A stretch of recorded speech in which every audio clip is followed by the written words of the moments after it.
Bismillah. Soo dhawaada. Sidaa nooga barateenba in aan idiin soo gudbino macluumaad ku saabsan tiknoolajiyada.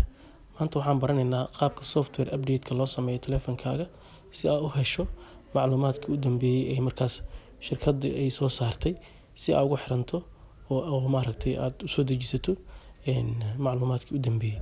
Waxaad tegaysaa qaybta settings ay ku qoran tahay, ayaa kala siinaysaa. Kadib waxaad tegaysaa journal meesha ku qoran tahay.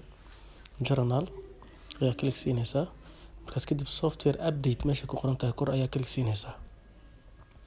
Software update markaas siiso on ayaa ka dhigaysaa. Automatic update ayaa kala siinaysaa. Hadda wuxuu marayaa 1.4.42 ayuu ii marayaa. Marka waa kana download iOS update on ayaa ka dhigaysaa. Wuu soo dejinayaa marka website-kooda ku xirmaaya wuu soo dejinayaa taleefankaaga. Install on ayaa ka dhigaysaa ayadana.